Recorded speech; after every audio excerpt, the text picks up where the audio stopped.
ఓం నమో వెంకటేశాయ.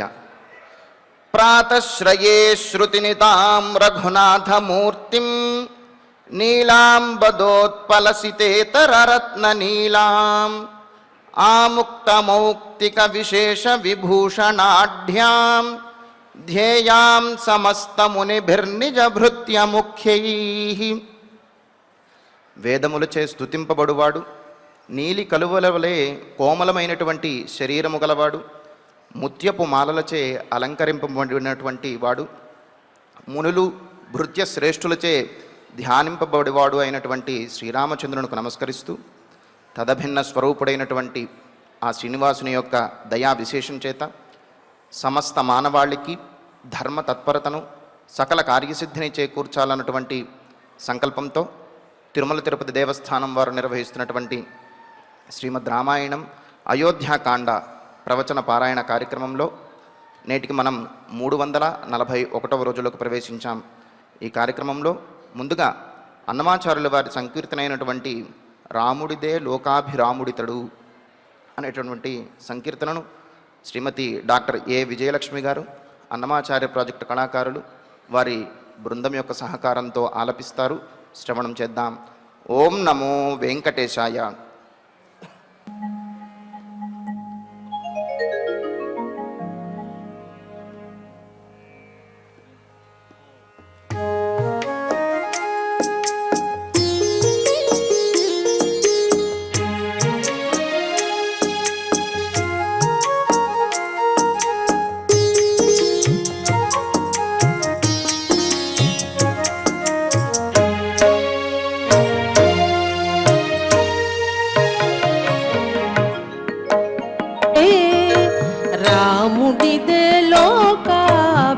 రాముడితడు గోమున పరశురాము కోపమార్చినటరే.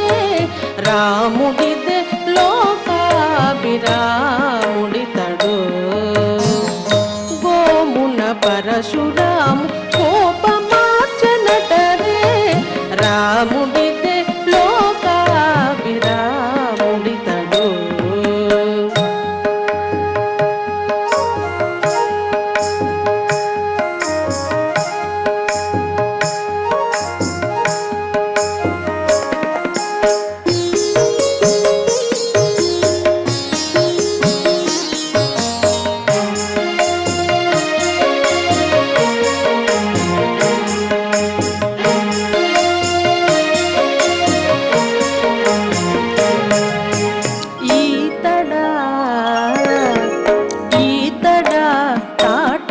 చించే ఈ పిన్నవాడ ఆతల సుబాహు కొట్టి యజ్ఞముగా చే.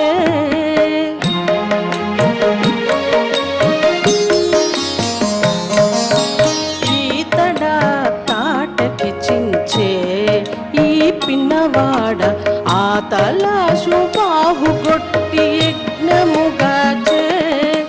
చేతనే ఈ కుమారుడా శివుని విల్లు విరిచి చేతనే ఈ కుమారుడా శివుని విల్లు విరిచి సీతకమ్మ పెళ్ళాడే చెప్ప కొత్త కదవే. చేతనే ఈ కుమారుడా శివుని విల్లు విరిచి సీతకమ్మ పెళ్ళాడే చెప్ప కొత్త కదవే. రాముడిదే రాముడిదే లోకాభిరాముడితడు గోమున పరశురాము కోపమార్చినటరే. రాముడిదే లోకాభిరాముడితడు.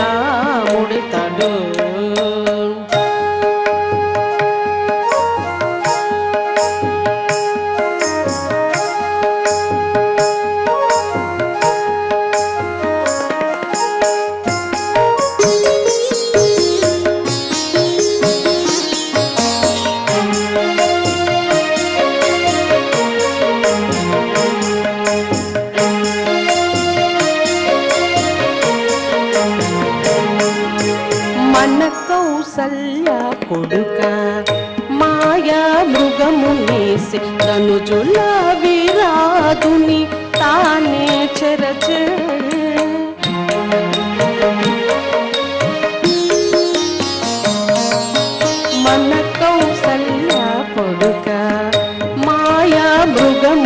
చేసి తనుజుల విరాదుని తానే చెరచే తును మాడే ఏడు తాళ్ళు తోడనే వాలి నడచి తును మాడే నేడు తాళ్ళు తోడనే వాలి నడచి ఇన కొలుడి తడా ఎంత కొత్త చూడరే తును మాడే నేడు తాళ్ళు తోడనే వాలి నడచి ఇన కొలుడి తడా ఎంత కొత్త చూడరే రాముడిదే రాముడిదే లోకాభిరాముడి తడు గోమున పరశురాము గోపమార్చనటరే రాముడిదే లోకాభిరాముడి తడు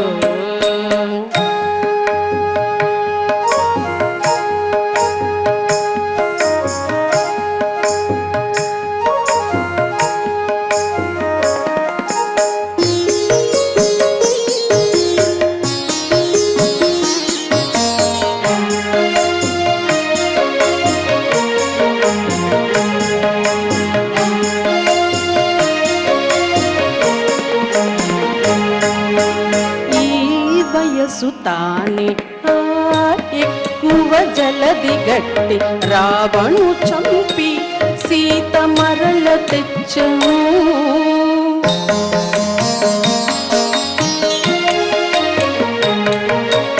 ఈ వయసు తానే ఎక్కువ జలది గట్టి రావణు చంపి సీత మరల తెచ్చను శ్రీ వెంకటేశుడి తడ సిరులన యోగ్యనేలి శ్రీ వెంకటేశుడి తడ సిరులన యోగ్యనేలి కావున నాటికి నేడే కంటి మిట్టి కలరే శ్రీ వెంకటేశుడి తడ సిరులన యోగ్యనేలి కావున నాటికి నేడే కంటి మిట్టి కలరే రాముడిదే రాముడిదే లోకాభిరాముడి తడు గోమున పరశురాము కోపమార్చనటరే రాముడిదే లోకాభిరాముడి తడు లోకాభిరాముడి తడు లోకాభిరాముడి తడు.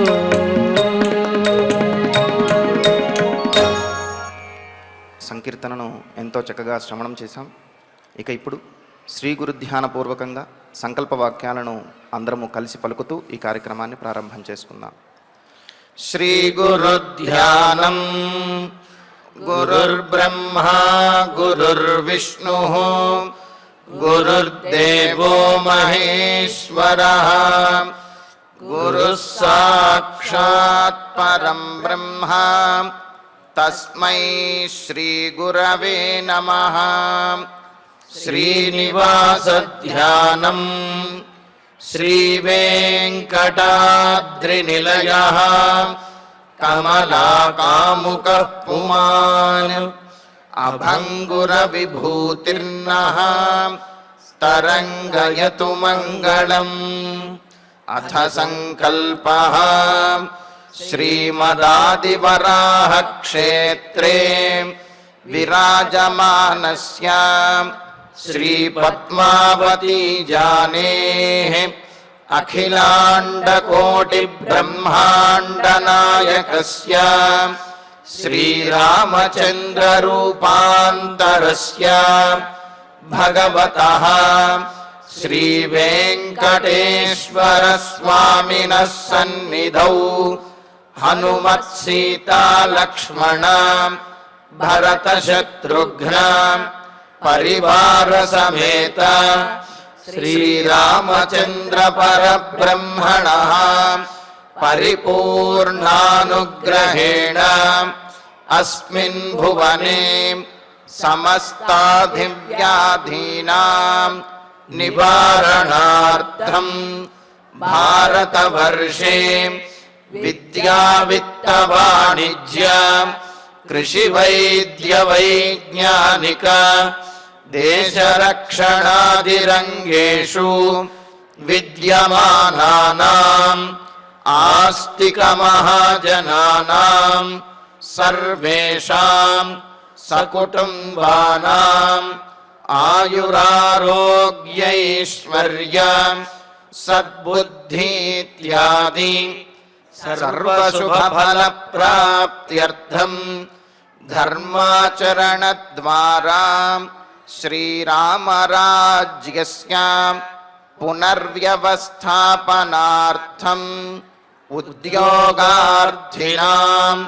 సముచితోద్యోగప్రాప్త్యర్థం దంపతీనాం అనుకూలదాంపత్యసిద్ధ్యర్థం సంతానస్య పితృవాక్యపరిపాలనానుకూల బుద్ధిప్రచోదనార్థం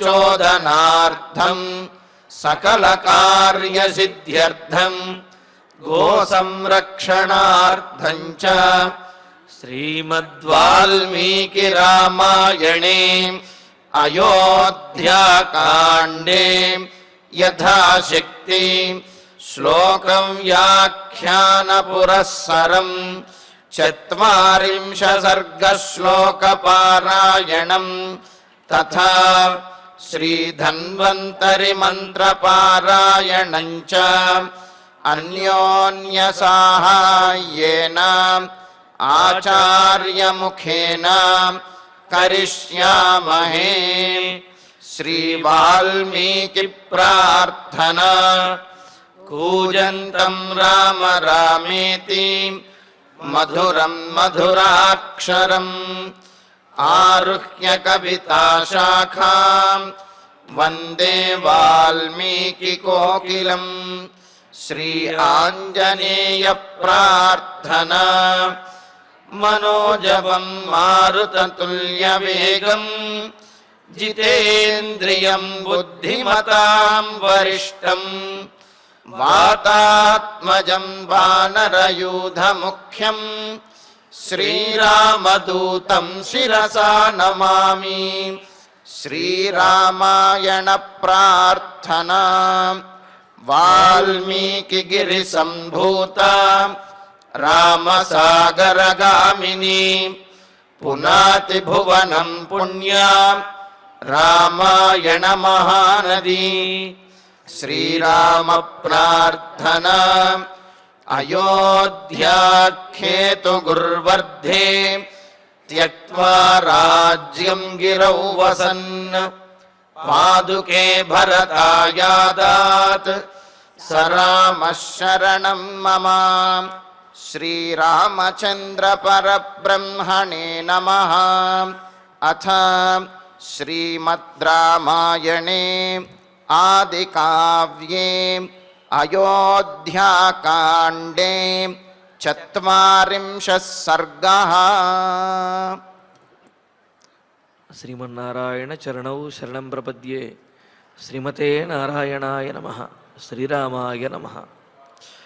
తిష్ఠేతి రాజా చుక్రోశ యాహి యాహీతి రాఘవః సుమంత్రస్య బభూవాత్మా చక్రయోరివ చాంతరా. సీతారామ లక్ష్మణులు వనవాసానికి బయలుదేరినటువంటి ఆ రథము అయోధ్యానగరంలో రాజవీధిలో మునుముందుకు కదులుతూ ఉన్నది. సుమంత్రుల వారు ఎంతో నైపుణ్యం కలిగినటువంటి ఆత్మీయుడైనటువంటి రాజుగారికి అటు రామచంద్రమూర్తికి ఇరువురికి కూడా చాలా ఆత్మీయుడైన సుమంత్రుల వారు రథాన్ని ముందుకు నడుపుతూ ఉన్నారు. జనులందరూ ఒకే మాట, సుమంత్ర ఆపవయ్యా, ఆపు, ఏమిటా వేగం, ఇంకాస్త సేపు రాముణ్ణి చూస్తాము అని. మరి ఆ రథాన్ని వెంబడించేవారు, రథం పక్కన పరిగెత్తేవారు, రథాన్ని ఒక చేత్తో పట్టుకుని వేళ్లాడుతుండేవాళ్ళు. ఇలాగా రాముణ్ణి అనుసరించేవారు ఒకవైపు అయితే, మరొక వైపు అంతఃపుర భవనం నుండి బయటకు వచ్చి ఆ 350 మంది తన పత్రులతోటి కౌసల్య సుమిత్ర వీరందరితో కూడా ఉన్నటువంటి దశరథ మహారాజు రాముడు వెళుతున్నటువంటి ఆ రథం వైపుకి పడుతూ లేస్తూ పరిగెత్తుకు వస్తూ ఉన్నాడు. కౌసల్యాదేవి కూడా కళ్ళనీళ్లు తుడుచుకుంటూ బిడ్డ దగ్గరకు తన రామచంద్రమూర్తి వెళుతున్నటువంటి ఆ రథం వెనక పరిగెడుతూ ఉన్నది. అక్కడ మనకు 2 ఉదాహరణలు కూడా తెలియజేశారు. కట్టివేయబడి ఉన్నటువంటి దూడ తన తల్లి దగ్గరికి వెళ్ళాలి అని ఎంత గుంజుకుంటున్నప్పటికీ కూడా ఆ కట్టుకొయ్య చుట్టూనే తిరుగుతూ ఉంటుంది తప్ప దూరంగా ఉన్నటువంటి తల్లి దగ్గరకు వెళ్ళలేదు. వెళ్ళాలని మనస్సు ఉంటుంది కానీ ఆ పాశం ఏదైతే ఉన్నదో తాడు, వెళ్ళాలని మనస్సులో ఆ పాశం లాగుతూ ఉంటుంది. మరి ఆ కట్టుకొయ్య కట్టేసినటువంటి పాశం, ఆ తాడు ఏదైతే ఉందో ఆ తాడు ఆపుతూ ఉంటుంది. అలాగే తల్లి అవస్థను ఓరకంట అంటే ప్రత్యక్షంగా పూర్తిగా వెనక్కి తిరిగి చూచినట్లయితే తనను చూచి కూడా ఆగలేదని చెప్పి తల్లి అనుకుంటుంది కదా. అందుకని రాముడు వెనక్కి తిరిగి చూడటం లేదు, కానీ గమనిస్తున్నాడు. తల్లి దగ్గరికి వెళ్ళాలని ఉన్నది, కానీ సత్యము ధర్మము అనే పాశము చేత బద్ధుడైపోయినటువంటి రాముడు వెళ్ళాలని మనస్సు లాగుతున్నప్పటికీ కూడా రథంలోనే ఉండిపోయాడు తప్ప రథము దిగి తల్లి దగ్గరికి వెళ్ళలేకపోయాడు. మరి ఆ విధంగా ఆ దూడ ఏ విధంగా అయితే కట్టివేయబడినటువంటి దూడ తల్లి దగ్గరకు వెళ్ళలేదు, పాశబద్ధమైపోయి, అలాగే సత్యపాశబద్ధుడైనటువంటి రాముడు తల్లి దగ్గరికి వెళ్ళడం లేదు. అలాగే మేత కోసమని, ఆహారం కోసమని ప్రాతకాలంలో బయటికి వెళ్ళినటువంటి ఆవు తన దూడను, తన బిడ్డను చూడటానికి ఏ విధంగా అయితే పరిగెత్తుకుంటూ వస్తుందో అలాగే కౌసల్యాదేవి కూడా అంత వేగంగా ఆ రథంలో వెళ్ళిపోతున్నటువంటి రాముడిని కలవాలి, రాముడిని చూడాలి, రాముడి దగ్గరికి వెళ్ళాలి అని చెప్పి ఆమె అలా పరిగెడుతూ ఉన్నది. ఇదంతా గమనిస్తూనే ఉన్నాడు రామచంద్రమూర్తి. కానీ సత్యపాశానికి బద్ధుడై తనకి ఆగాలని ఉన్న, తల్లిదండ్రుల్ని కలవాలని ఉన్న, వారిని బాధపెట్టకూడదు అని ఉన్నప్పటికీ కూడా వారి ప్రతిజ్ఞ నెరవేర్చడం కోసమని రాముడు రథాన్ని ముందుకు కదుపుతూ ఉన్నాడు. మరిక్కడ దశరథ మహారాజు వెనక నుంచి అరుస్తున్నాడు పెద్దగా, చుక్రోశ, అది కూడా ఎలాగా ఆర్తనాదంలాగా ఒకంత ఏడుస్తూ దశరథ మహారాజు అరుస్తున్నాడు. ఏమని? తిష్ట తిష్ట నాయన, ఆగు, సుమంత్ర ఆపు అని చెప్పి, రథాన్ని ఆపమని, రాముణ్ణి ఆగమని అని చెప్పి దశరథ మహారాజు అరుస్తూ ఉన్నాడు. వినిపిస్తున్నది. అంతటి జనఘోషలో కూడా దశరథుని మాట వినిపిస్తూనే ఉన్నది. మరి దశరథుడు ఆపు ఆపు అని వెనక నుండి, నిలుపు, ఆపు అని వెనక నుంచి అరుస్తూ ఉంటే రామచంద్రమూర్తి ఏమో యాహి యాహి సుమంత్ర, ముందుకు పోని, రథం ముందుకు పోని అని అంటున్నాడు. ఎందుకు అంటే ఒక్కసారి గనక ఆగినట్లయితే ఇక ముందుకు వెళ్ళలేడు. అందుకనే ఏమిటి, రథాన్ని ముందుకు పోనిచ్చేయి అని అంటున్నాడు. ఇక సుమంత్రుల వారి పరిస్థితి చూడండి ఎలా ఉన్నదో. ఒకవైపు రాజుగారి యొక్క ఆజ్ఞ, రాజుగారి యొక్క మాట, మరొక వైపు రథకుడైనటువంటి రథంలో ఉన్న రామచంద్రమూర్తి యొక్క ఆజ్ఞ. ఏది పాటించాలి? రెండూ పాటించవలసినదే. ఆయనది పాటించి అంటే రాజుగారి మాట విని ఆపాలా, రాముడి మాట విని ముందుకు వెళ్ళాలా? 2 మాటలు గట్టిగానే వినిపిస్తున్నాయి. ఇంకా రాముడి మాట మరింత గట్టిగా వినిపిస్తూ ఉన్నది. సుమంత్రుల వారి పరిస్థితి మనకు చెబుతారు కదా, అడకత్తెరలో పోక చెక్క అని చెప్పి అంటూ ఉంటారు. అంటే ఆ కత్తిరించడం కోసమని చెప్పి, దాన్ని పగలగొట్టడం కోసమని అలాగా అడకత్తెర అంటారు. దాంతో నొక్కుతూ ఉంటే 2 వైపుల నుండి కూడా అది కోసేస్తూ ఉంటుంది. అంటే ఆ ఒత్తిడి 2 వైపుల నుండి ఉంటుంది. అలాగే అటు రాముని మాటకు, ఇటు దశరథుని మాటకి, 2 మాటలకి మధ్యలో నలిగిపోతూ ఉన్నాడు సుమంత్రుల వారు. ఇంకా అంటారు కదా, ముందు నుయ్యి వెనక గొయ్యి అన్నట్లుగా, ముందుకు వెళ్ళినా పడిపోతాడు, వెనక్కి వెళ్ళినా పడిపోతాడు అని చెప్పి. కరవమంటే కప్పకు కోపం, విడవమంటే పాము కోపం అని చెప్పి అంటూ ఉంటారు కదా. ఇలాగా 2 కూడా చేయవలసినవే. ఏది చేసినా సరే ఇబ్బందికరమైన పరిస్థితే. ఎవరి మాట వినాలి, ఎవరి ఆజ్ఞను పాటించాలి, ఎవరి మాటను విడిచిపెట్టాలి అని చెప్పి బాధపడుతూ ఉన్నాడు సుమంత్రుల వారు. ఏం చెయ్యాలో పాలుపోక. మరి అటువంటి సందర్భంలో కూడా ఆ సందేహ నివృత్తి జరిగినట్లయితే ఈ మార్గం కంటే కూడా ఈ మార్గం అనేది ఉత్తమమైనది, ఇదే పాటించవలసినది అని అనడానికి ఏదో ఒక చిన్న కారణాన్ని కనుక చూపించగలిగినట్లయితే అప్పుడు రెండు మార్గములు ఆచరించదగినవే అయినప్పటికీ కూడా రెండింటిలో ఇది తప్పనిసరిగా చేయవలసినది అనే విషయం మనకు తెలుస్తుంది. మరి ఆ విషయాన్నే రాముడు స్పష్టపరుస్తూ ఉన్నాడు. ఏమని? నాస్త్రౌషమితి రాజానం ఉపాలబ్ధోపి వక్ష్యసి చిరం దుఃఖస్య పాపిష్టం ఇది రామస్తమబ్రవీత్. రాజాజ్ఞను అతిక్రమించాలా, లేకపోతే రాముని యొక్క ఆజ్ఞను అతిక్రమించాలా? రాజాజ్ఞను అతిక్రమించడం మరి పెద్ద దోషము కదా అని చెప్పి సుమంత్రుల వారు అనుకుంటూ మదనపడిపోయి బాధపడతారేమో అని చెప్పి రాజాజ్ఞను అతిక్రమించడం కాదు, రాజాజ్ఞ అసలు వినపడలేదనుకోండి, వినపడనటువంటి దానిని ఆచరించకపోయినా పెద్దగా దోషం ఉండదు కదా. అందుకని రాముడు మధ్య మార్గంగా ఒక ఉపాయాన్ని తెలియజేస్తున్నాడు. ఏమని అంటే ఉపాలబ్ధ అపి స్వామి అంటే సుమంత్రుల వారితోటి రామచంద్రమూర్తి చెబుతున్నటువంటి మాటలు. మీ పరిస్థితి అర్థమైంది, వెనక నుంచి మా తండ్రి గారు మహారాజు గారు పిలుస్తున్నారు, ఆపాలి అని ఉన్నది, నేను చెబుతున్నాను కావున ముందుకు వెళ్ళాలి అని ఉన్నది. మరి రాజాజ్ఞను ధిక్కరిస్తున్నట్లయితే కనుక అది దోషము కదా. తర్వాత మహారాజు గారు పిలిచి మళ్ళీ ఏమిటయ్యా నేను చెబుతున్నా సరే నువ్వు అలా ముందుకు వెళ్ళిపోతావా, నా మాట అంటే నీకు లెక్కలేదా అని చెప్పి దశరథ మహారాజు అడిగితే ఏం సమాధానం చెప్పాలి అని మీరు ఆలోచిస్తున్నారు కదా. దానికి నేను సమాధానం చెబుతాను వినండి అని అంటూ ఉపాలబ్ధ అపి. దశరథ మహారాజు ఒకవేళ తరువాత పిలిచి నిందించినప్పటికీ, లేకపోతే తర్వాత పిలిచి ఎందుకు ఆపలేదు, నేను పిలుస్తున్నా, నా రాజాజ్ఞను నువ్వు పాటించలేదు ఎందుకు అని కనుక దశరథ మహారాజు ఒకవేళ తరువాత కనుక అడిగినట్లయితే నాశ్రౌషం, మహారాజా నేను వినలేదండి, ఆ గొడవలో ఆ సందడిలో నాకు వినపడలేదు అని రాజానం వక్ష్యసి రాజుగారికి చెప్పవచ్చులే అని అన్నాడు.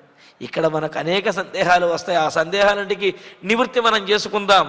నాస్త్రౌషమితి రాజానం వక్ష్యసి, ఇంతటి కోలాహలంలో ఇంతటి గొడవలో ఇంతమంది యొక్క రోదనల మధ్య నాస్త్రౌషం మహారాజా నేను గమనించలేకపోయాను అని వక్ష్యసి చెప్పవచ్చులే అని అంటున్నాడు. అదేమిటి, మహారాజు అడిగితే వినపడి కూడా వినపడలేదు అని చెప్పవచ్చులే అని రామచంద్రమూర్తే సలహా ఇచ్చాడు అంటే ఇది ఎలా కుదురుతుందండి అని మనకు సందేహం వస్తుంది. దానికి మరి ఇంత మాట రామచంద్రుడు చెప్పడానికి కారణం ఏంటో చెబుతున్నాడు. దుఃఖస్య చిరం పాపిష్టం, తల్లిదండ్రుల యొక్క దుఃఖాన్ని ఇంకాసేపు చూడటానికి, ఇంకొక క్షణమైనా సరే ఎక్కువ కాలం చూడటానికి పాపిష్టం, అంతకంటే దారుణమైనటువంటి స్థితి నాకు ఉండదు. తల్లిదండ్రులు అంతగా బాధపడుతూ ఉంటే నేను ఎప్పటి వరకు అయితే కనిపిస్తూ ఉంటానో అప్పటి వరకు వారి దుఃఖం అనేది ఆగదు, వారి మనస్సు ఆగదు, వారు ఆపుకోలేక ఆ విధంగా బాధపడుతూనే ఉంటారు. కావున నేను ఆగి వారిని మలకరించాలనో వారిని ఓదార్చాలి అని ప్రయత్నించినప్పటికీ కూడా వారి దుఃఖం మరింతగా పెరుగుతుంది, నన్ను చూచిన కొద్దీ వారి దుఃఖం పెరుగుతూనే ఉంటుంది.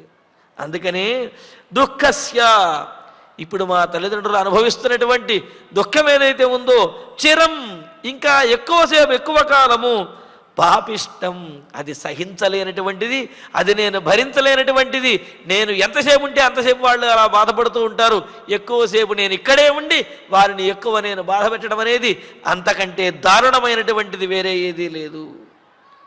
ఇది అని రామ తమబ్రవీత్, రాముడు సుమంత్రుల వారితో అన్నాడు. సుమంత్ర, మహారాజు గారి కనుక తర్వాత నిన్ను పిలిచి అడిగినట్లయితే ఆ సందడిలో ఆ రోదనల మధ్య నాకు వినపడలేదు అని చెప్పి చెప్పవచ్చులే.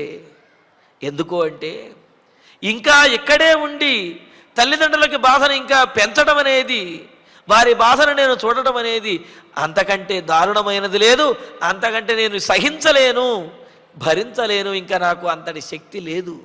పైగా వారు కూడా బాగా అలసిపోయి ఉన్నారు, వారిని ఇంకా బాధ పెట్టడం అనేది పాడి కాదు, న్యాయము కాదు.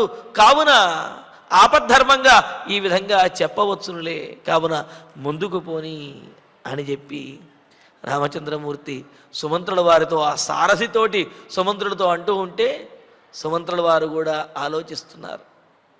ఆలోచించారు. ఏమని ఆలోచించారు అంటే మనకు కూడా వచ్చేటటువంటి సందేహమే. రాముడు ఏమన్నాడు? అనృతం నోక్త పూర్వమే నచవక్ష్యే కదాచన అని. ఏనాడు కూడా అబద్ధమనేది ఆడను, అబద్ధం భవిష్యత్తులో కూడా అబద్ధం ఆడేటటువంటి అవకాశం అనేదే లేదు అని చెప్పి రాముని యొక్క ప్రతిజ్ఞ. మరి ఇక్కడ రాముడు ఆయన అబద్ధం ఆడలేదు, కానీ అబద్ధం ఆడే విధంగా, ఒకవేళ అవసరమైతే అబద్ధం ఆడే విధంగా సుమంత్రుల వారిని ప్రేరేపిస్తున్నాడు కదండి. దశరథ మహారాజు కనుక అడిగినట్లయితే ఈ కోలాహలంలో వినపడలేదు అని చెప్పి అన్నాడు కదా, వినపడలేదు అని చెప్పొచ్చులే అని అన్నాడు కదా. అంటే మరి అసత్యం ఆడమని సుమంత్రుల వారితో అన్నట్లే కదా. రాముడు అసత్యం ఆడలేదు, కానీ సుమంత్రుల వారిని ప్రేరేపిస్తున్నాడు కదా. అసత్యం ఆడకపోయినా అసత్యం ఆడమని ప్రేరేపించినప్పటికీ కూడా ఆ అసత్య దోషం అనేది చుట్టుకుంటుంది అని చెప్పి అన్నారు. అంటే మనకి ఇక్కడ సందేహం ఇలాగా అనిపిస్తుంది, మరి అసత్యం ఆడమన్నాడు కదా అని. సాధారణంగా సామాన్య దృష్టితో చూసినట్లయితే అలాగే అనిపిస్తుంది, కానీ ధర్మ సూక్ష్మాన్ని కనుక పరిశీలించినట్లయితే ఇక్కడ అసత్య దోషం అనేది లేదు అనే విషయం మనకు తెలుస్తున్నది. ఏమిటి అందులో ధర్మ సూక్ష్మము అంటే సత్యం బ్రూయాత్. ఈ విషయం మనం చెప్పుకున్నదే, ఇంకా చాలా విషయాలు ఉన్నాయి. సత్యం బ్రూయాత్, ప్రియం బ్రూయాత్, నబ్రూయాత్ సత్యం అప్రియం, ప్రియంచ నానృతం బ్రూయాత్, ఏష ధర్మ సనాతన అని అన్నారు. సత్యం బ్రూయాత్, నిజమునే చెప్పాలి. ప్రియం బ్రూయాత్, ప్రియమైనటువంటి వాటిని చెప్పాలి. ఇంకేమన్నారు? నబ్రూయాత్ సత్యం అప్రియం, అప్రియమైనటువంటి నిజమును చెప్పవలసిన అవసరము లేదు అని అన్నారు. అదేమిటండి? నిజమే కదా, అప్రియం కదా అని చెప్పి నిజాన్ని చెప్పకుండా ఎలా ఉంటాము అంటే కొన్ని పరిస్థితుల్లో అలా చెప్పవలసి వస్తుంది, అంటే అలా ప్రవర్తించవలసి వస్తుంది. అదే విధి అవుతుంది. ఉదాహరణకి హృద్రోగి అంటే గుండెకు సంబంధించినటువంటి ఇబ్బంది కలిగిన వాడు ఎవడో ఉన్నారే, పెద్ద ఆపరేషన్ ఏదో జరిగింది, వారికి హఠాత్తుగా ఏదైనా వార్త వారి మనసుకి బాధ కలిగించేటటువంటి వార్త కనుక వారికి చెప్పినట్లయితే కొట్టుకునే గుండె ఆగిపోతుంది అనే పరిస్థితి ఉందనుకోండి. అటువంటి వారి దగ్గరికి వచ్చి హఠాత్తుగా నిజము కదా అని చెప్పి కొండబద్దలు కొట్టినట్టుగా వాళ్ళ దగ్గర నిజం చెబితే ఏమవుతుంది? ఆ నిజము వారి ప్రాణం తీసేస్తుంది. అందుకని ఏం చేస్తారు? అటువంటి వారి దగ్గర అలా వారి ప్రాణములు తీసేటటువంటి నిజమును చెప్పకుండా ఆపేస్తారు. అలాగని అబద్ధం చెప్పమని కూడా శాస్త్రం మనకు తెలియజేయటలే. నబ్రూయాత్ సత్యమప్రియమంటూ ప్రియంచ నానృతం బ్రూయాత్, ప్రియమైనది కదా అని చెప్పి అబద్ధాలాడటం కూడా అది కూడా తప్పే అన్నారు. అంటే ఏంటి? అప్రియమైనటువంటి సత్యమును దాచటంలో తప్పు లేదు అని అన్నారు. అంతెందుకండి, ఇంకా చాలా సందర్భాల్లో మనం గమనిస్తూనే ఉంటాం. ఏదో పెళ్లి జరుగుతూ ఉన్నది, కన్యాదాత పెళ్లి చేసే ఎంతో కష్టపడి కూతురికి పెళ్లి చేసుకుంటూ ఉన్నాడు. ఆ సందర్భంలో ఏదో దుర్వార్త అనేది తెలిసింది. వారి ముత్తాత గారి తమ్ముడో ఎవరో ఏదో గతించినట్లుగా దుర్వార్త అనేది తెలిసింది. వెంటనే ఆ పెళ్లి మండపంలోకి వెళ్ళి పెళ్లి జరుగుతున్నప్పుడు మైకు పట్టుకుని వీళ్ళ ముత్తాత గారి తమ్ముడు ఏదో అయ్యాడని చెప్పి అన్నారనుకోండి, ఏమవుతుంది? ఆ పెళ్ళి ఆగిపోతుంది. ఎంతమంది బాధపడతారు? మరి ఆ సందర్భంలో సత్యము కాబట్టి అది చెప్పటం ధర్మమా? అప్రియమైనటువంటి సత్యం కాబట్టి ఆ సత్యాన్ని చెప్పకుండా మౌనంగా ఉండడం ధర్మమా అంటే ఎవరైనా చెబుతారు, చిన్నపిల్లాన్ని అడిగినా చెబుతారు అది అప్రియమైనటువంటి సత్యము, పైగా అంతమందిని దుఃఖపెట్టేటటువంటి సత్యము కావున దానిని కొంతకాలము చెప్పకుండా ఉంచటమే ధర్మము అనే విషయం తెలుస్తోంది. అంటే ఆపద్ధర్మములు ఎలా ఏవైతే ఉంటాయో అవి వాటిలో ధర్మ సూక్ష్మములను అనుసరించాలి అని చెప్పి అన్నారు. కావున ఇక్కడ రామచంద్రమూర్తి కూడా ధర్మ సూక్ష్మాన్ని అనుసరించాడు. పైగా మరొక ఉద్దేశ్యం ఏమిటి అంటే ఎవరైనా సరే అసత్యమును ఆడి ఆ అసత్యము ద్వారా తాము లాభాన్ని పొందడము, తమ స్వార్థ ప్రయోజనములు పొందడం కోసము అసత్యం ఆడారు అంటే అది మాత్రం తప్పనిసరిగా పాపహేతువే అవుతుంది. కానీ లోక కళ్యాణం కోసము, ఇతరులను సంరక్షించడం కోసము, ధర్మాచరణ కోసము ఒకంత నిజమును దాచినప్పటికీ కూడా అది దోషమనేదే కాదు అని చెప్పి అన్నారు. అందుకే అంటారు కదా, వారిజాక్షులందు వైవాహికములందు ప్రాణవిత్తమాన భంగమందు చరిత గోకులాగ్ర జన్మ రక్షణమునందు బొంకవచ్చు నఘము పొందదనఘ అని చెప్పి మహాభారతంలో కూడా తెలియజేశారు కదా. కావున కొన్ని సందర్భములలో ప్రాణాపాయ సంకట పరిస్థితుల్లో ధర్మమును నిలబెట్టవలసినటువంటి పరిస్థితుల్లో ఒకంత సత్యమును దాచినప్పటికీ కూడా ఇతరులకు అపాయము కానటువంటి చిన్నపాటి అసత్యం అనేది పలికినప్పటికీ కూడా అది గుర్తుపెట్టుకోవాలి. స్వార్థ ప్రయోజనము లేనటువంటిది, ఇతరులకు అపాయము కలుగజేయనటువంటిది అయిన చిన్నపాటి అసత్యం అనేది జరిగినప్పటికీ చెప్పినప్పటికీ కూడా అది దోషము కాదు అన్నారు. అంటే అసత్యమాడితో దోషము కాదు అని చెప్పటం లేదు. స్వార్థ ప్రయోజనము లేనటువంటిది, ఎవరికి అపాయమును కలిగించనటువంటిది అయిన చిన్నపాటి అసత్యమును ప్రేరేపించినప్పటికీ కూడా అది దోషము కాదు అని చెప్పి మనకు ధర్మశాస్త్రం తెలియజేస్తున్నది. సత్యము యొక్క లక్షణం చెబుతూ అనేక శాస్త్రాల్లో ఈ విధంగా తెలియజేశారు. సత్యం అనర్థ అననుబంధి యథాభూతార్థవచనం అని అన్నారు. అంటే ఏమిటి? జరగవలసినటువంటి ధర్మమునకు, ధర్మపరమైనటువంటి కార్యమునకు విఘాతము కలిగించనటువంటిది, ఆ కార్యమునకు అనుకూలమైనటువంటి మాట ఏదైతే ఉందో దానిని సత్యము అని చెప్పి అన్నారు. అంతేగాని జరుగుతున్నటువంటి ధర్మపరమైనటువంటి కార్యాన్ని ఆపేసేది, స్వార్థపరమైనటువంటి ప్రయోజనాన్ని చేకూర్చేటువంటి మాట ఏదైతే ఉందో అది సత్యము అనిపించుకోదు. సత్యము అంటే ధర్మానికి అనుగుణమైంది ఏదైతే ఉన్నదో అదే సత్యము అని చెప్పి అన్నారు. ఇక్కడ రామచంద్రమూర్తి పితృవాక్య పరిపాలన చేయటము, వనవాసానికి వెళ్ళడము ధర్మము, తదనుగుణమైనటువంటి మాటే సత్యము తప్ప ధర్మాన్ని అతిక్రమించేటటువంటి మాట ఏదైతే ఉన్నదో అది సత్యము అనిపించుకోదు. పైగా వేదాంత శాస్త్రంలో కూడా అంటారు విధిముఖ ప్రతీతి విషయ అని చెప్పి అన్నారు. విధిముఖము అంటే జరగవలసినటువంటి కార్యానికి అనుగుణమైనటువంటి ఇది, ఆ కార్యమును జరిపించేటటువంటి మాట ఏదైతే ఉన్నదో దానిని సత్యము అని చెప్పి అన్నారు. అంటే ధర్మపరమైనటువంటి కార్యమునకు అనుకూలమైనటువంటి దానిని అని అన్నారు. పైగా యథార్థ జ్ఞాన విషయ అయితే నైయాయిక మతంలో కూడా యథార్థ జ్ఞాన విషయం ఏదైతే ఉందో అది సత్యము అన్నారు. ఏమండి యథార్థం అంటే ఏమిటి అని మనకు వెంటనే సందేహం వస్తుంది. యథార్థము అంటే యథార్థ కథనం యచ్చ సర్వలోక సుఖప్రదం. యథార్థము అని అంటే సమస్తమైనటువంటి ప్రాణులకి, సమస్త లోకములకి కూడా సుఖమును చేకూర్చేది, కళ్యాణమును చేకూర్చేది ఏదైతే ఉంటుందో ఆ మాటే యథార్థవచనము అని అన్నారు. తత్ సత్యమితి విజ్ఞేయం అసత్యం తద్విపర్యయం అని పద్మపురాణంలో క్రియాయోగ సారంలో మనకు తెలియజేశారు. అంటే లోకానికి మేలు చేసేటటువంటి ధర్మానుగుణమైనటువంటి మాట ఏదైతే ఉన్నదో అదే సత్యము తప్ప ధర్మాన్ని తప్పించేటటువంటి మాట సత్యము అని అనిపించుకోదు అని అన్నారు. మరి సత్యము యొక్క స్థితిని చెబుతూ సత్యం అనేది 13 రకాలుగా ఉంటుంది అన్నారు. ఏమిటి 13 రకాలుగా ఉండటము అంటే సత్యంచ సమతాచైవ దమశ్చైవ నసంశయ అమాత్సర్యం క్షమాచైవ హ్రీస్థితిక్షానయ అనసూయత త్యాగో ధ్యానమధాత్ అమాత్సర్యం ధృతిశ్చ సతతం దయ అహింసా చైవ రాజేంద్ర సత్యాకారాస్త్రయోదశ అని మహాభారతంలో కూడా తెలియజేశారు. అంటే ఈ విధంగా సత్యమును మాట్లాడటము అంటే తెలుసుకున్న దాన్ని వెంటనే చెప్పేయటము అని అర్థము కాదు.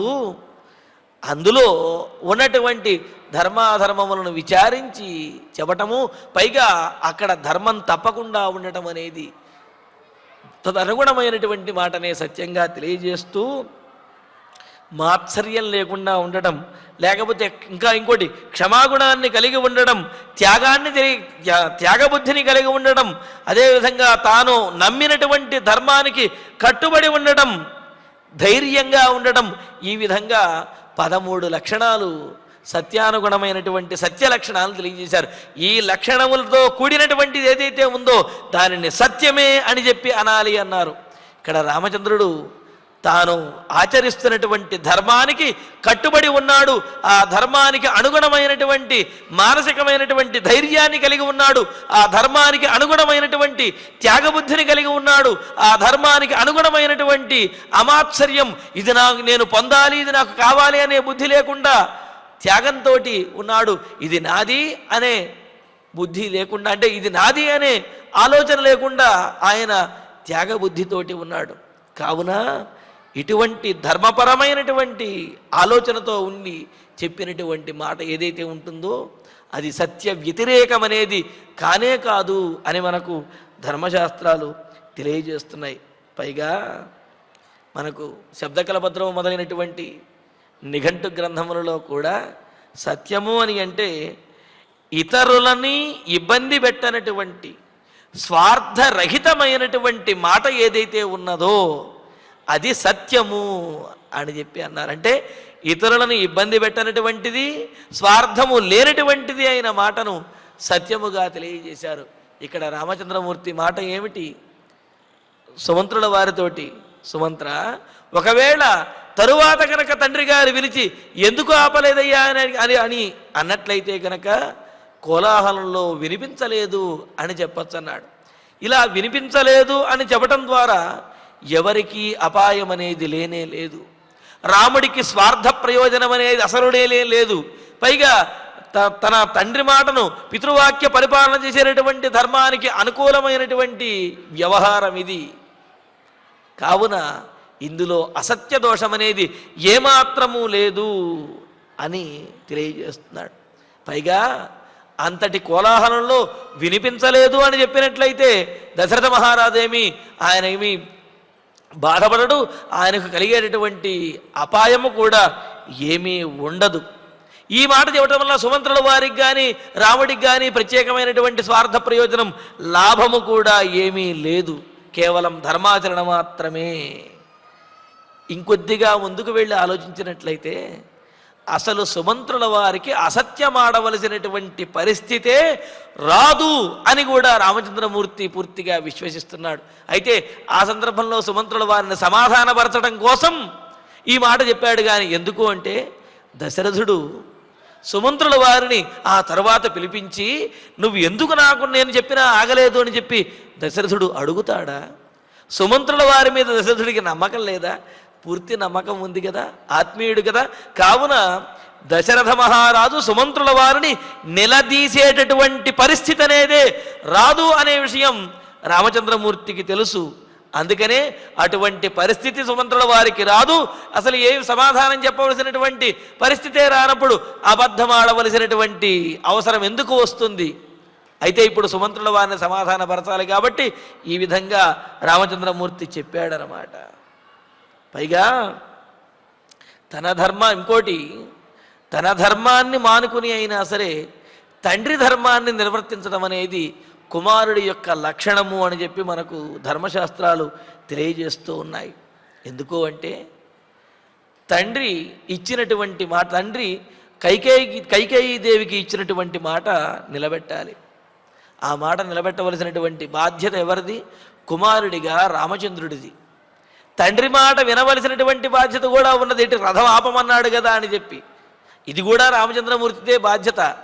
మరి ఈ రెండింటిలో తండ్రి కైకేయి దేవికి ఇచ్చినటువంటి మాట నిలబెట్టడం అది ధర్మం అవుతుందా?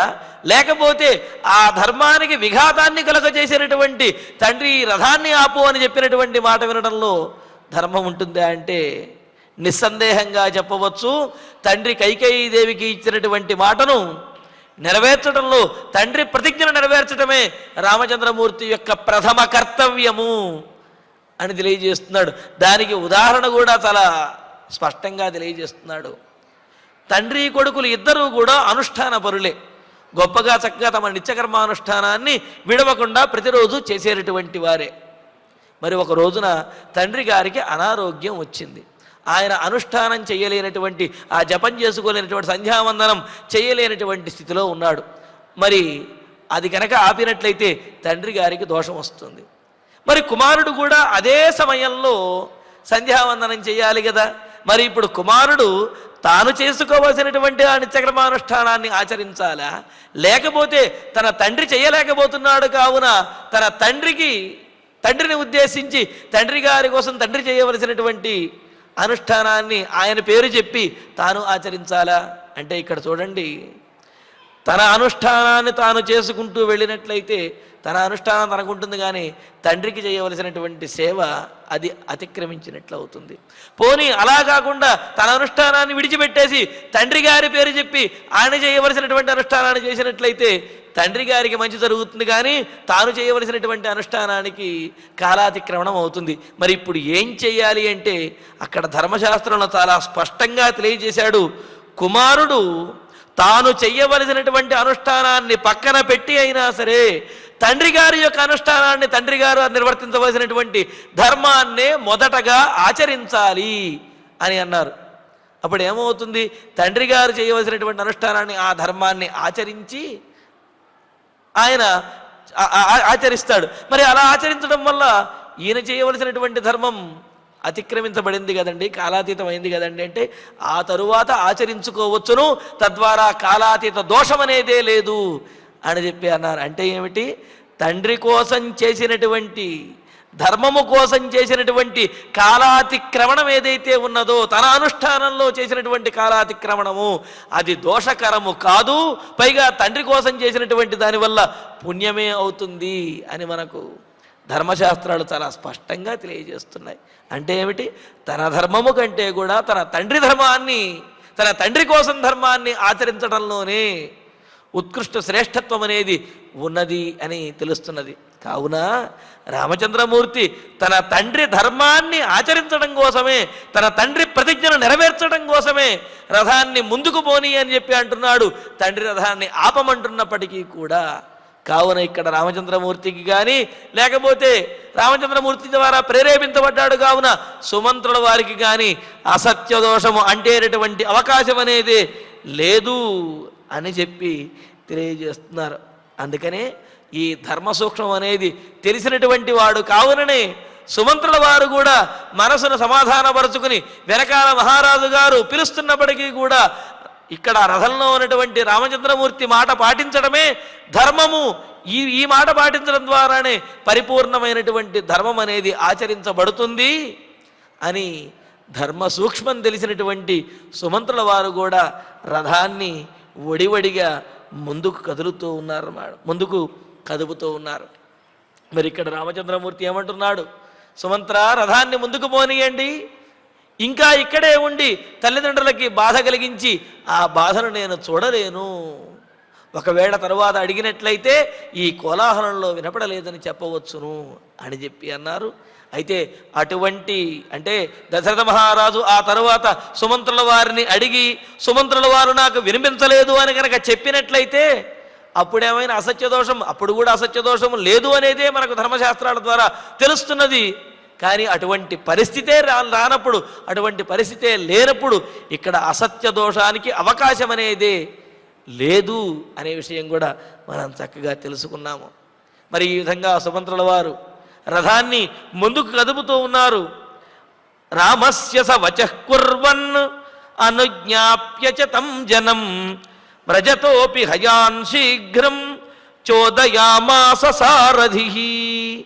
సారథి అయినటువంటి ఆ సుమంత్రుల వారు రామస్య వచః కుర్వన్, రాముడి మాటనే పాటిస్తూ, దశరథుడు వెనక నుంచి దూరం నుంచి అరుస్తున్నప్పటికీ కూడా ఆ మాటను వినిపించుకోకుండా రాముడి మాటనే వినిపించుకుని ఈయన చెప్పినటువంటి మాటనే పరిపాలిస్తూ తం పౌరజనం అనుజ్ఞాప్య, ఆ చుట్టూ ఉన్నటువంటి జనాలతోటి చెప్పి, నాయన మేము కాస్త వేగంగా వెళ్ళాలి, మీరులా పరిగెత్తవద్దు అని చెప్పి వారందరితో చెప్పి, అలాగే ఆ దశరథుని చుట్టూ వస్తున్నటువంటి 350 మంది తల్లులు కౌసల్య మొదలైన వాళ్ళు ఎవరైతే ఉన్నారో వారందరికీ కూడా నమస్కారం ద్వారానే వారి యొక్క అనుమతిని తీసుకున్నటువంటి వారై తం జనం అనుజ్ఞాప్య, రాముడి కోసం పరిగెడుతూ వస్తున్నటువంటి ఆ జనులను అనుజ్ఞాప్య, వారి దగ్గర అనుజ్ఞ తీసుకుని వారిని ఆగమని చెప్పి వ్రజత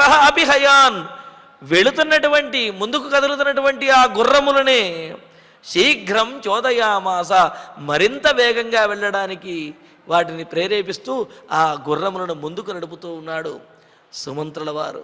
ఈ విధంగా వెనకాల దశరథ మహారాజు అనుసరించి వస్తూ ఉన్నాడు, చుట్టూ ఎంతోమంది అనుసరించి వస్తున్నాడు. కానీ రాముడి ఆజ్ఞ వేగంగా రథాన్ని ముందుకు పోనిమని రామాజ్ఞతోటి సుమంత్రుల వారు కూడా అందులో ఉన్న ధర్మ సూక్ష్మాన్ని గ్రహించినటువంటి వాడై ఆ చుట్టూ ఉన్నటువంటి జనుల యొక్క అనుమతిని గ్రహించి, అంటే కళ్ళతోటే అలాగ నమస్కరించి వాడు ఇంకా మమ్మల్ని విడిచిపెడితే మేము బయలుదేరుతాము, మీరు ఇబ్బంది పడవద్దు, మమ్మల్ని ఇబ్బంది పెట్టవద్దు అన్నట్లుగా వాళ్ళందరికీ నమస్కరించి ఇంకా రథాన్ని వేగంగా ముందుకు కదుపుతూ ఉన్నారు. న్యవర్తత జనోరాజ్ఞ రామం కృత్వా ప్రదక్షిణం మనసాప్యశ్రువేగైశ్చ నన్యవర్తత మానుషం. అయితే ఆ అంతఃపురంలో ఉండేటటువంటి రాముని యొక్క అంతఃపురంలో ఉండేవాళ్ళు, కౌసల్యాదేవి అంతఃపురంలో ఉండేవాళ్ళు, దశరథుని యొక్క అంతఃపురంలో ఉండే పురజనులు ఆ జనులు ఎవరైతే ఉన్నారో, సేవకులు ఎవరైతే ఉన్నారో వారు మాత్రము రాముడు అదేవిధంగా ఈ సుమంత్రుడు వారు చెప్పినటువంటి మాటను విని కొంత ఆగారు. ఆగి రాజ్ఞ జన రామం ప్రదక్షిణం కృత్వా, దశరథ మహారాజుకు సంబంధించినటువంటి ఆ అంతఃపుర భవంతిలో ఉండే సేవకులు ఎవరైతే ఉన్నారో, రాముడి రథాన్ని అనుసరించి పరిగెత్తుకుంటూ వస్తున్నటువంటి సేవకులు, వాళ్ళు రామం ప్రదక్షిణం కృత్వా, రాముడికి ప్రదక్షిణం చేసి అని. ఏమండి, రథం వేగంగా వెడుతుంటే రథం చుట్టూ ప్రదక్షిణం చేస్తారా అని మనకు సందేహం కలుగుతుంది. రథం చుట్టూ ప్రదక్షిణం చేసేది కాదు, ఆత్మ ప్రదక్షిణ అంటే రాముణ్ణి తలచుకుని వాళ్ళు ఆ విధంగా ప్రదక్షిణం చేశారు అని చెప్పటం ఇందులో ఉన్న ఉద్దేశం అన్నమాట. రామం ప్రదక్షిణం కృత్వా, రాముడికి మనస్సులోనే ప్రదక్షిణం చేసి న్యవర్తత, వాళ్ళు ఆ అంతఃపురంలో భవనంతిలో ఉండే సేవకులు ఎవరైతే ఉన్నారో, కౌసల్యాదేవి అంతఃపురంలోనూ అలాగే రాజుగారి అంతఃపురంలో ఉండే సేవకులు ఇలా రథాన్ని వెంబడిస్తున్నటువంటి వారు మాత్రము న్యవర్తత, వెనకకు మరలారు, వెనక్కి ఆగారు. వాళ్ళు మాత్రం మానుషం మనస అశ్రువేగైశ్చ నన్యవర్తత, వాళ్ళు కూడా ఎలా ఆగారుట, వాళ్ళ యొక్క శరీరాలు మాత్రము ఆగాయి అని చెప్పి అంటున్నారంటే ఏమిటి, వాళ్ళ మనస్సులు మాత్రము రామచంద్రమూర్తి రథాన్ని అనుసరిస్తూనే ఉన్నాయి, వాళ్ళ శరీరాలు మాత్రము రాముడి ఆజ్ఞ సుమంత్రుని యొక్క ఆజ్ఞను పాటించి వారికి నమస్కరించి మనస్సులోనే ప్రదక్షిణం చేసి వారు మాత్రం వాళ్ళ శరీరాలు మాత్రము అక్కడ ఆగాయి. వాళ్ళు శారీరకంగా వాళ్ళు అక్కడ ఆగారు తప్ప మానసికంగా మాత్రం రాముడి యొక్క రథం వైపే వాళ్ళ మనస్సులన్నీ కూడా ప్రయాణిస్తూ ఉన్నాయి. ఎలాగా అశ్రువేగైశ్చ నన్యవర్తత, వాళ్ళ మనస్సులు ఆగలేదు, వాళ్ళ కళ్ళ నుండి వచ్చేటటువంటి కన్నీళ్ల యొక్క వేగము, ఆ ధారాపాతం కూడా ఆగలేదు. ఆ విధంగా శారీరకంగా మాత్రము ఆ రాజభవంతిలో ఉండేటటువంటి సేవకులు, ఆ అనుసరించి వస్తున్నటువంటి ఆ సేవకులు ఎవరైతే ఉన్నారో వాళ్ళు శారీరకంగా అక్కడ ఆగగలిగారు. కానీ వాళ్ళ మనస్సులు, వాళ్ళ కళ్ళ నుండి వస్తున్నటువంటి కన్నీళ్లు మాత్రము, ఆ వేగం మాత్రం ఇంకా ఆగలేదు. అంతేకాదు, పురజనులు ఎవరైతే ఉన్నారో ఈ అయోధ్య నగరంలో పుర ప్రజలు, ఆ ప్రజలు కూడా ఆ రథాన్ని విడిచి రావటం లేదు, రథం వెనకాల ఇంకా పరిగెడుతూనే ఉన్నారు. అంటే ఇక్కడ మనం తెలుసుకోవలసింది, దశరథుని యొక్క అంతఃపురంలో ఉండే రాజసేవకులు ఎవరైతే ఉన్నారో వారు ఆ రథాన్ని వెంబడించి పరిగెత్తుకుంటూ వస్తున్నారు. వారు మాత్రము రాముని ఆజ్ఞ సుమంత్రుని యొక్క ఆ మాటను విని ఆగిపోయారు, శారీరకంగా ఆగిపోయారు. వాళ్ళు మానసికంగా అదేవిధంగా వాళ్ళ కన్నీళ్లు మాత్రము ఆగలేదు. మరి మిగతా ఈ అయోధ్య నగరంలో ఉండే పురప్రజలు మాత్రము వీళ్ళు ఈ విధంగా ఆగమని చెప్పినప్పటికీ కూడా వాళ్ళు మాత్రము ఉండబట్టలేక ఆ రథం వెంటే పరిగెత్తుకుంటూ వస్తున్నారు. ఇక్కడ ఆ రాజాంతఃపురంలో ఉండే ఆ సేవకుల యొక్క మనస్సులు ఎలాగ రెపరెపలాడుతూ రాముని యొక్క రథాన్ని అనుసరిస్తున్నాయి అంటే, కాళిదాస్ చెబుతాడు, గచ్చతి పురశరీరం ధావతి పశ్చాత్ సంస్థితం చేతః చీనాంసుకమివ కేతోహో ప్రతివాతం నియమానస్య అని. చక్కటి ఉదాహరణ, మనకు అర్థమయ్యే ఉదాహరణ. ఒక రథానికి కట్టబడినటువంటి జెండా, లేకపోతే ఒక జెండా పట్టుకు పరిగెడుతూ ఉంటే ఆ జెండా కర్ర ముందుకు వెళుతూ ఉంటుంది, దానికి ఉన్నటువంటి జెండా కట్టబడినటువంటి వస్త్రం ఏదైతే ఉందో ఆ వస్త్రం మాత్రం వెనకాలకి రెపరెపలాడుతూ కొట్టుకుంటూ ఉంటుంది. ఎంత రెపరెపలాడుతూ కొట్టుకుంటూ ఉంటుందంటే ఎంత వేగంగా వెడుతూ ఉంటే అంత వెనక్కి రెపరెపలాడుతూ కొట్టుకుంటూ ఉంటుంది. ఎప్పుడైతే ఆ కర్రను విడిచిందో వెంటనే ఆ జెండా గాలికి ఎగిరి వెళ్ళిపోతుంది. అలాగా అంటే ఏమిటి?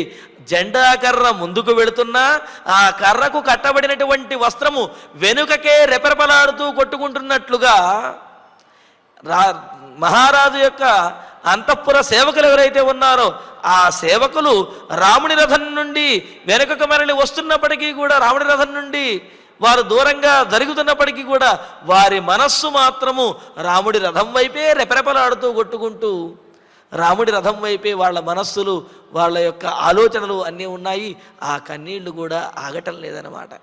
ఈ విధంగా ఆ అంతఃపుర జనులు ఎవరైతే ఉన్నారో, సేవకులు ఎవరైతే ఉన్నారో వాళ్ళు మాత్రము రాముని యొక్క ఆజ్ఞను, అదేవిధంగా సుమంత్రుల వారి యొక్క మాటకు కట్టుబడి రథం చుట్టూ పరిగెత్తడం ఆగి అలా నుడితుని ఉండిపోయారు.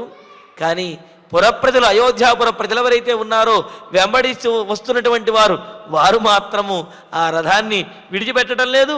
ఇంకా మునుముందుకు రథాన్ని అనుసరించి వెళుతూనే ఉన్నారు. మరొకటి విశేషం ఏమిటి అంటే, మరి ఆ రథం ముందుకు వేగంగా వెళుతూ ఉన్నా సరే ఆ వెనకాల వస్తున్నటువంటి దశరథ మహారాజు, అదేవిధంగా వారి తల్లులు, వీళ్ళు కూడా అక్కడ ఆగటం లేదు, ఇంకా వస్తూనే ఉన్నారు. వెంటనే అక్కడ ఉన్నటువంటి అమాత్యులు, గురువులు దశరథ మహారాజుతోటి ధర్మయుక్తమైనటువంటి ఆ సమయంలో చెప్పవలసినటువంటి ఒక మాటను చెబుతున్నారు.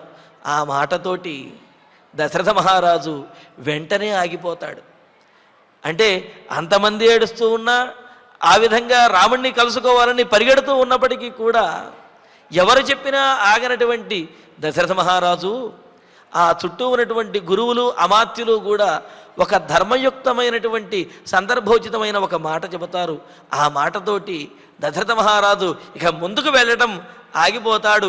ఆ రథం వెళుతున్నా అలా చూస్తూ ఉండిపోతాడు. మరి ఆ అమాత్యులు, గురువులు చెప్పినటువంటి మాట ఏమిటి, దశరథ మహారాజు ఎలా అక్కడ ఆగాడనే విశేషాన్ని తరువాతి ప్రవచనాలు తెలుసుకుందాము. ఇక ఇప్పుడు ఆచార్యుల వారి ద్వారా శ్లోకాలను పారాయణ చేసుకుందాము. తిష్ఠేతి రాజా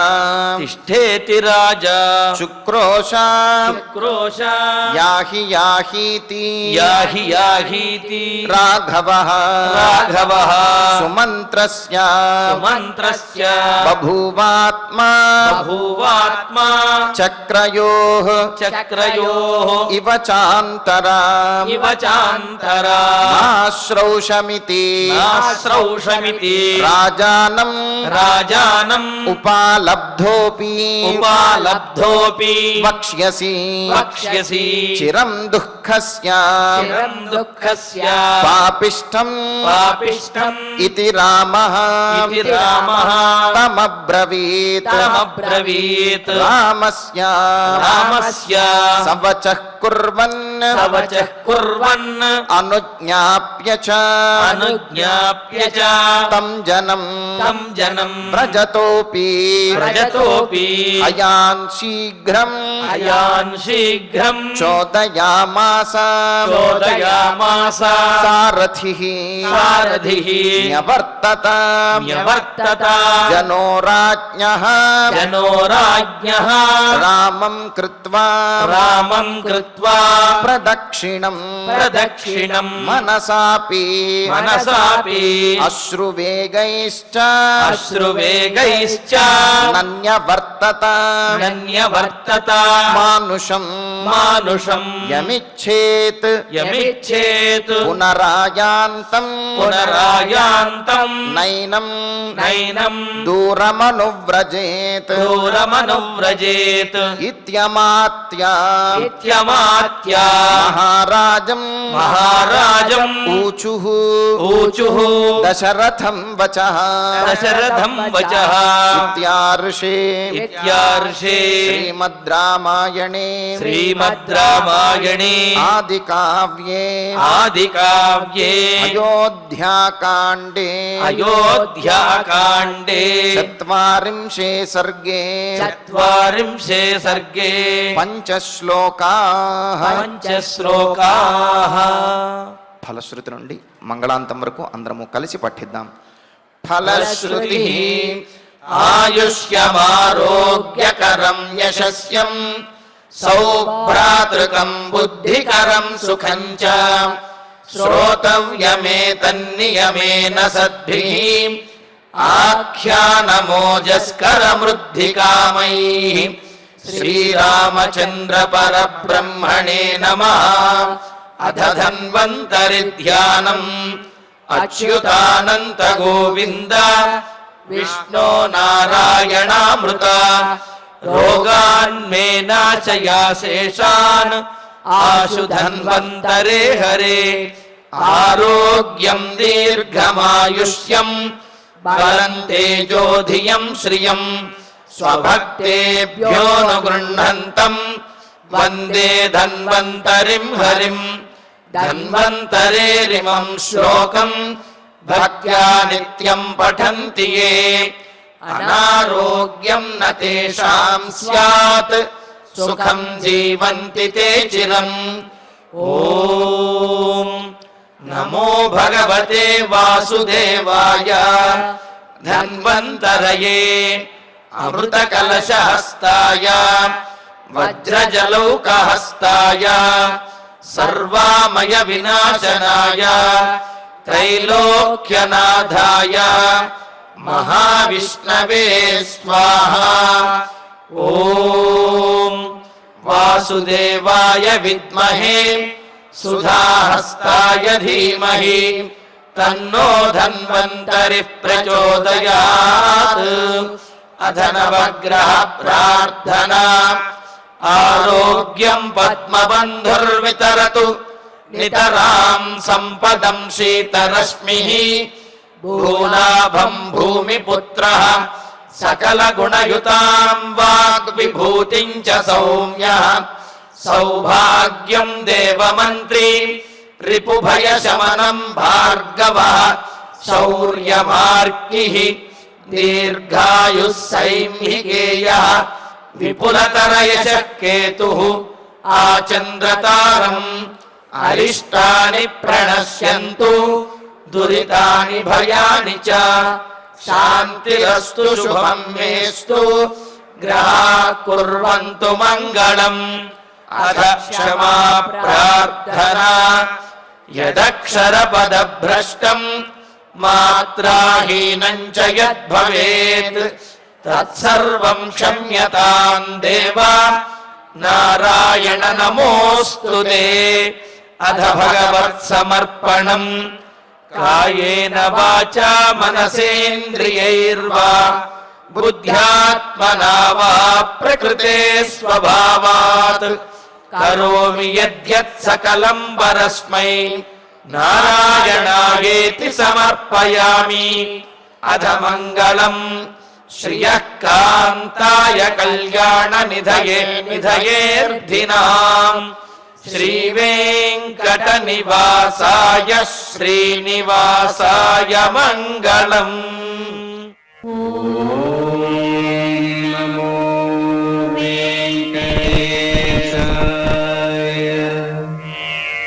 ఓం